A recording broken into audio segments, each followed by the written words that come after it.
Le processus de formation du caractère au moins une fois dans la vie a intéressé chacun d'entre nous. Est-il fixé dès le plus jeune âge? Se modifie-t-il légèrement en grandissant ou peut-il évoluer tout au long de la vie? Quels sont les facteurs qui influencent la formation du caractère? Et si les caractéristiques principales peuvent être modifiées à un âge conscient? Comment cela se fait-il? Vous trouverez dans cet article toutes les réponses concernant la formation du caractère. Qu'est-ce que le caractère? Le caractère est l'ensemble des traits les plus clairement révélés de la psyché humaine et se manifeste particulièrement dans l'expression de nos attitudes à l'égard du monde qui nous entoure, dans la communication avec les autres et dans leurs attitudes. Par exemple, nous respectons le caractère d'une autre personne. Nous jugeons cette personne de cette manière parce qu'elle agit selon ses traits de caractère. Elle ne baisse pas la main devant la difficulté, va jusqu'au bout, cherche toujours sa propre force et accomplit des actes audacieux. Comment se forment les traits de caractère? Dans un premier temps, avant d'aborder le sujet des influences sur le caractère, il est important de comprendre comment se forme le caractère de chacun. Le tempérament peut varier tout au long de la vie d'une personnalité. Dès l'adolescence, il peut s'auto-améliorer,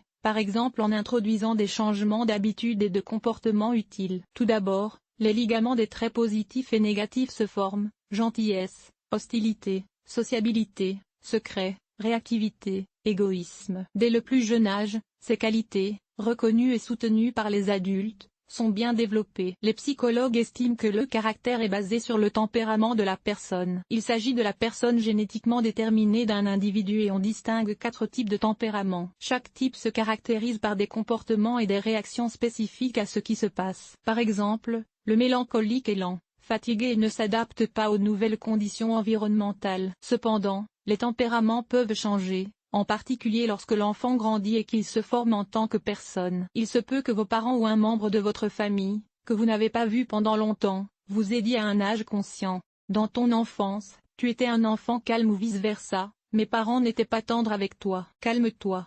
Ils ont raisonné ainsi parce qu'ils ont vu les changements qui se sont produits dans vos mœurs. Facteur de formation du caractère. Comme nous l'avons déjà mentionné, nos gènes façonnent notre caractère avant même notre naissance. La famille et la société contribuent le plus à la formation de la moralité précoce. La formation ultérieure est assurée par la personne elle-même, en fonction de la manière dont elle travaille avec elle-même et son monde intérieur. Au cours de l'année scolaire, les personnes forment les caractéristiques qui se manifestent dans leurs relations avec les autres. Avez-vous remarqué à quel point vous êtes sociable à l'école avec vos camarades, dont dépend la suite de la communication avec les personnes de votre vie? Parce que l'école commence avec des camarades de classe, les enfants développent une attitude personnelle. Cela peut contribuer à la formation de qualités positives, réussite dans les études, activités, et négatives, médiocrité ou échec. Les traits de caractère. Les traits de caractère de l'enfant se forment dans l'utérus. Les hormones absorbées par la mère forment le bagage émotionnel et mental du bébé. Lorsque l'enfant est nourri au lait maternel après la naissance,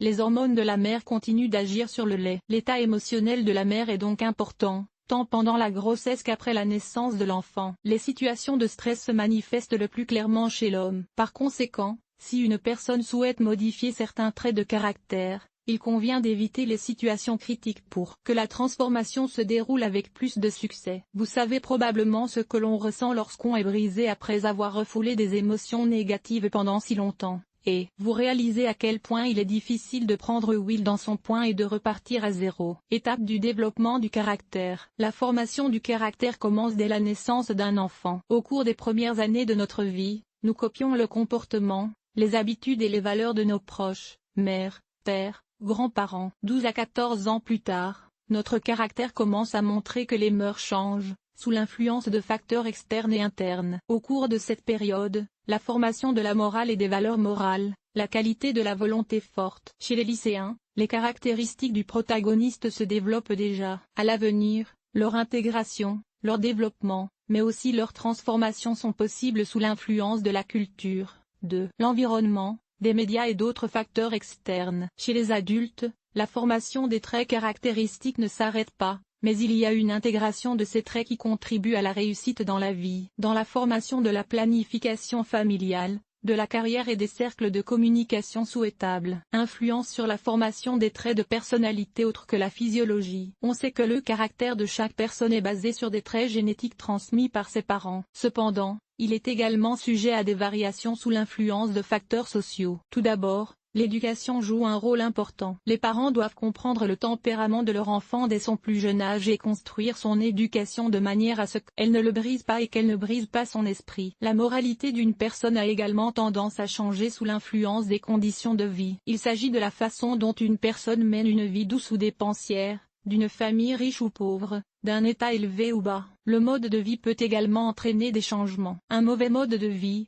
alcool et consommation excessive d'alcool, tabagisme, drogue, ruine les traits de caractère positifs et détruit le système nerveux. Des qualités telles que la tension, la maladie et le déclin se développent. Imaginez un adolescent issu d'une zone de dysfonctionnement et d'une famille pauvre et imaginez le type de style de vie qu'il mène. En effet, on ne peut caractériser une telle personne que par des qualités négatives. Pouvez-vous changer ce caractère? Le travail contribue de manière significative à l'évolution de la personnalité. Les personnes qui passent beaucoup de temps au travail, qui se fixent des objectifs élevés et les atteignent, et qui font face aux difficultés et aux problèmes qui surviennent en cours de route, ont généralement une forte personnalité. L'adaptation devient plus difficile à l'âge adulte, mais il est encore possible de changer. Dans ce cas, l'auto-éducation et l'autodiscipline jouent un rôle important. Par conséquent, si l'on veut changer pour le mieux, il faut reconsidérer ses activités et commencer à introduire de bonnes habitudes et à changer d'état d'esprit. Sur cette base, on peut déterminer que la mise en œuvre par une personne de certains comportements et des activités correspondantes influencera ce qui arrive à son caractère. Conclusion.